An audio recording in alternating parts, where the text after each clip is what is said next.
Morning News Wrap. I am Siddharth Gulati and I'm going to bring you all the latest updates that made the headlines on different newspapers and on various digital platforms. So let's just begin with some cricket news.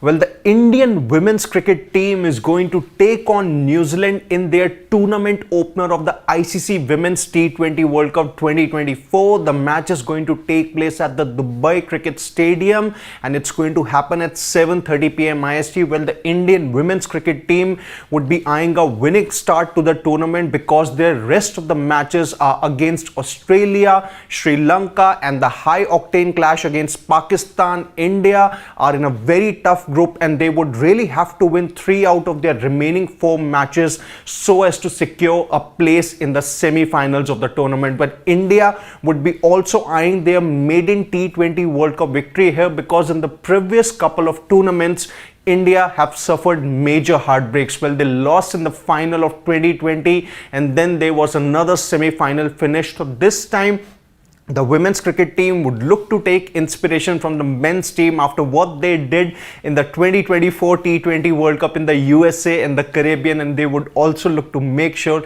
that they do a double and also give fans a lot of joy.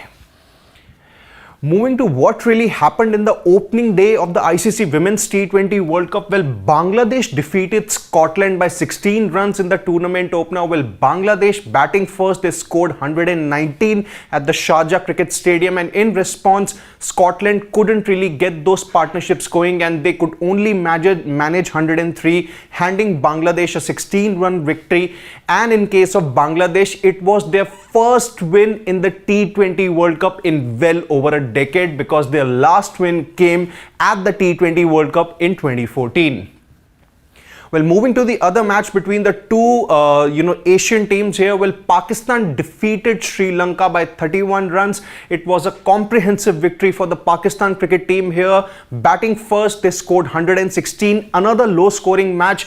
In response, Sri Lanka, who have actually, were favorites going into the match after what they had done in the Asia Cup. Well, remember, Sri Lanka had defeated India in the final of the Women's Asia Cup recently, and that's where Sri Lanka, couldn't really get those big scores going and at the very same time lost wickets at the regular intervals and could only manage 85, handing Pakistan a comfortable victory.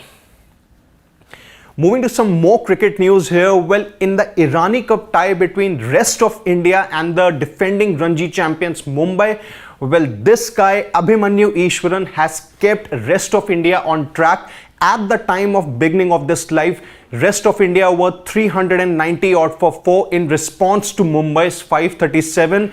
Abhimanyu Ishwaran is eyeing a double century. He was unbeaten on 191 when this live began. And Dhruv Jurel, who's obviously a part of India's test team now and has grown in confidence after a magnificent debut against England, was also seeking a century.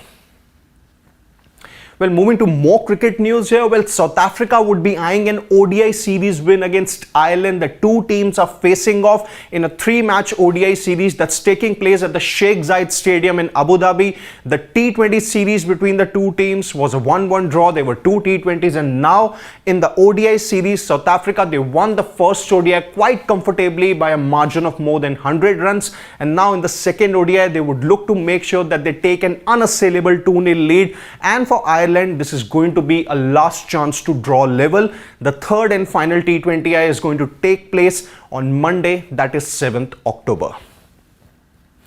Well, moving to some more different news here. Well, Mary Kom, who is India's Olympian and a former Olympic medalist here, she has said that, she's basically joined the Vinesh Fogart debate as to what really happened in the Paris Olympics when Vinesh was disqualified. She wasn't really given that silver medal that she had been looking for. But then Mary Kom has joined the latest debate and said that the weight management is all on the athlete and they this is no one's responsibility, not even her relevant stakeholders who are a part of Vinicius' team, to make sure, that she stays within the permissible limit. It's all on the athlete, and if the athlete isn't really able to fall under that category, well then the athlete completely has to take the blame. When Mary Kom is the latest to join the debate after several other Indian sports persons have had their say on Vinesh Phogat's disqualification at the Paris Olympics.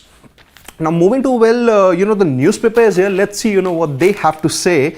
Well, Ramkumar Ramanathan, who's obviously, one of India's premier tennis players in the singles category, he crashed out in the opening round of the Shanghai Masters. Same was the case with Sumit Nagal also, who lost to China's Wu Yibing 6-3, 6-3 in the opening round itself. A second consecutive first round loss for Sumit Nagal. And as for Ramkumar here also, he lost 1-6 and 6-7 to Kazakhstan's Alexander Shevchenko, the world number 56 and Indian. He made it through to the qualifiers, but then he couldn't really step up as and when it was needed.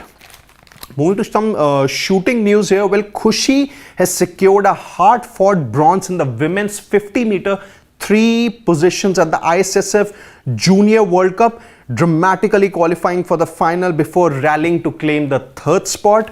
And some football news here. Well, Odisha FC, they fought back against Kerala Blasters to secure a 2-2 draw in the Indian Super League. So that's about it as far as the morning news wrap is concerned. Do subscribe to Sports Today and stay tuned for all the latest updates and analysis from the sporting world. Until then, on behalf of my producer Pawan, it's Siddharth Gulati saying goodbye.